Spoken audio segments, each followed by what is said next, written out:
Hello everyone. I've had a few comments, people asking me a series of questions like what type of stacker am I? What is the base of my stack? What is my strategy when it comes to stacking? Just simple questions like that most people are curious about. So I figured I would make a video today explaining my situation. This is just my opinion. This is the way I operate. I am not a financial counselor in any way. This is just what I like to do and what seems to have worked for me. First, let me tell you a little backstory. I have not always been financially responsible. I, like most Americans, used to spend my money on whatever I could, and I lived paycheck to paycheck. And then I had a child. And some of you may understand this aspect. Children, as soon as they're born, you automatically become the second most important person in your life. So that is when I decided that I needed to start living accordingly. And I started simple. I just started saving. I would just put money in my savings account every month or every pay period, and I thought that was good enough. But as I matured, I realized that there's a lot more that I could be doing. So I'm not just a silver and gold stacker. I'm not just a coin collector or a numismatist. I continue to have my savings account. I continue to have my checking account. I have stocks, I have bonds, I have certificates of deposits, I have 2 separate 401ks. I have a lot of different savings and investing resources that I use, and I am trying to protect my future and my family's future. I'm not terribly concerned about an SHTF situation. I am not stacking silver thinking that, but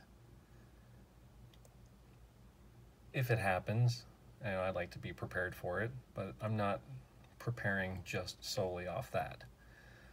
So to further continue my discussion about my past, after I discovered that I had that realization, I should say, or the epiphany that I need to start worrying about other than myself, I started doing a budget, and I realized how much money I was spending on restaurants and how much money I was spending on stuff that I don't need. You see something in the store, you buy it because you can. And I would just swipe my card until the bank told me not to. They said, hey, you don't have any more money in that checking account. You need to stop spending. One thing I can say that I am fortunate about is even though I had a credit card, I rarely used it. I used it just to buy gas for my truck, and then I would pay it off every month. So as financially irresponsible and stupid as I was, I am glad that I never put myself in any sort of credit card debt. So when it came time for me to start saving, the first step that most financial managers or financial planners tell you to do is to first get yourself out of debt. Because a negative equity on your debt and negative interest counteracts any positive interest that you would receive from stocks, bonds, certificates of deposits. Any inflation goes against you also. So if you are paying, 20% on a credit card balance, and you have a savings account that is giving you, 0.5%, you're losing 19.5% every month. So first and foremost, you gotta pay off your debt. I'm fortunate enough right now that my only debt is my mortgage. And that's really it. I have a car payment, but I don't count that as a debt because I have enough cash to pay it off if I wanted to. I don't have enough cash to pay off my entire house though, so I count that as a debt. And my car payment, I have a very low interest rate because I have very good credit, because luckily I didn't use my credit card maliciously. So I have an extremely low interest rate on my car. So I don't count that as a debt because I could pay it off right now. So to continue, I used to smoke. So when I was looking at my budget, I realized that I was spending a lot of money on cigarettes. And I remember, I think it was DARE, the program in school. Was it Drug Assistance Resistance Education or something like that? They were talking about drugs and alcohol and tobacco and stuff like that when I was in grade school. And I remember the old adage about, if you didn't smoke, you can afford a Ferrari. So I sat down and I was thinking about it. And I tried quitting several times in the past, but it was more of a pressure from everybody else to quit. So I didn't really want to quit for me. I was quitting for other people. So during this epiphany stage of my life, I determined that I wanted to quit, that I was spending way too much money on tobacco. So 7 years ago, I quit smoking. And I don't have a Ferrari. But what I did do is I took the money that I was spending on cigarettes and I started turning it into precious metals. So as you see all this below you, this is some of what I've accumulated since I quit smoking. I've collected coins since I was a kid. So I've been doing that for a while, but I've only been stacking gold and silver for a couple of years. So if you do the math, and I'm not here to go into the details of math, but simple math, if you're spending, $30 a week on cigarettes, that's a lot of money over the course of a year. So what I started doing is I figured I would pick up an ounce of silver every week. So an ounce of silver every week, it's a trickle in a bucket. I started really slow and it adds up. So eventually the bucket will fill. So I continued doing that for a few months, and then I started branching out. Instead of just buying one bar of silver or one round, I started going into, I broadened my horizons, and I set a goal that I would get 10 ounces a month. So I upped my goal a little bit. So I've tried to stay true to that the last couple of years. Some months, you get busy and you forget. Some months you realize that silver's low and you buy extra. So it pans out at the end. At least for me it did. But I have one rule when it comes to stacking silver. I refuse to pay more than $18 per ounce. Whatever type of silver it is, $18 per ounce is my cap. That is my absolute limit. So I hear people talking about the different types of silver to stack, whether you're going to do government issued or, semi-numismatic or generic or constitutional. Some people call it junk. I delineate the difference. I call it constitutional silver because, as you see, I'm a coin collector, so I don't consider it to be junk. I consider it to be treasure.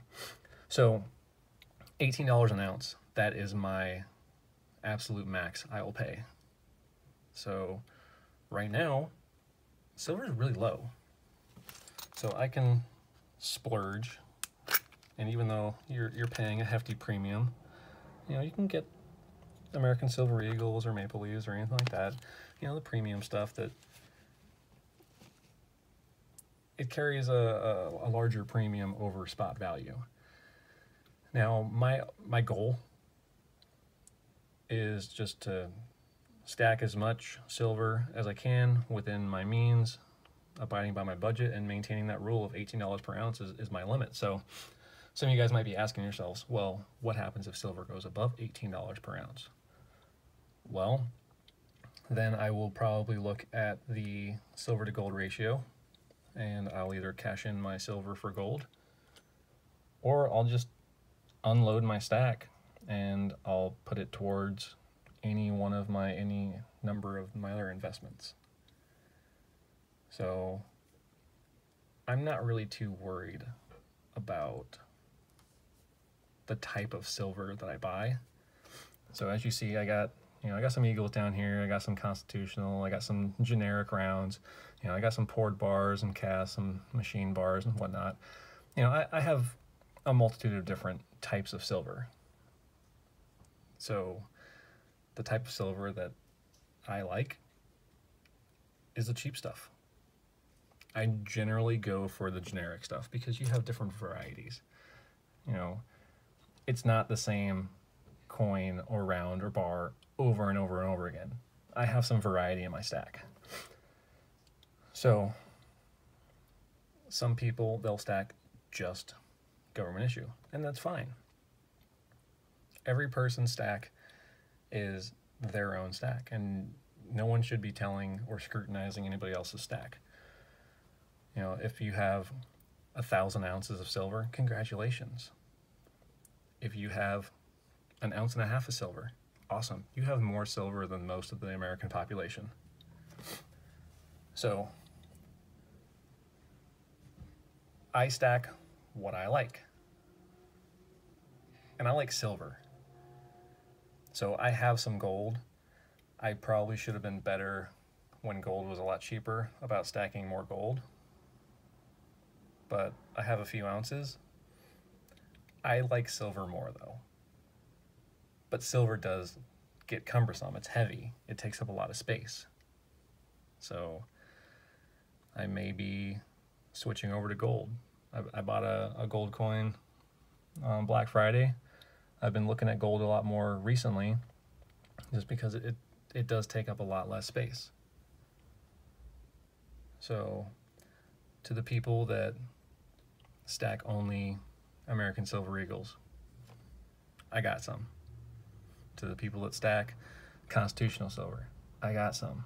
Here's a whole stack of, this is the type of Constitutional Silver that I would prefer. I got a whole stack of Morgans right here. They're all certified, they're all high grade, but they're gorgeous coins. Like I said, I collect coins.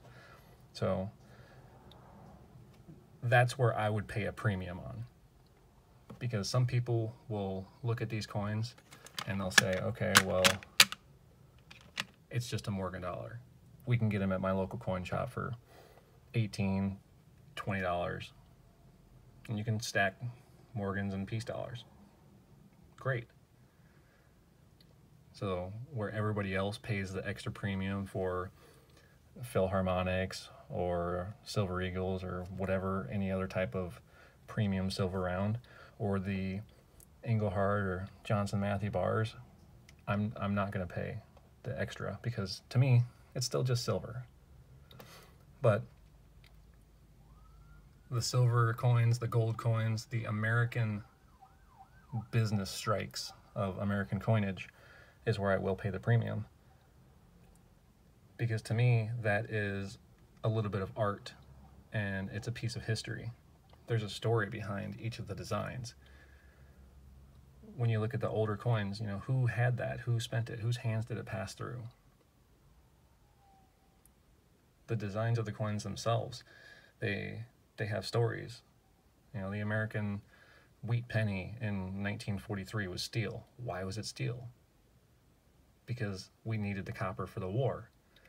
That's an awesome reason to have a different type of coin. So keep stacking what you stack.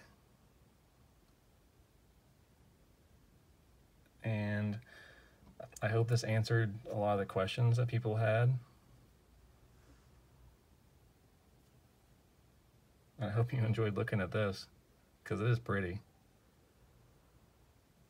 But I hope everybody has a great evening. Like and subscribe if you haven't. Comment down below. Good night.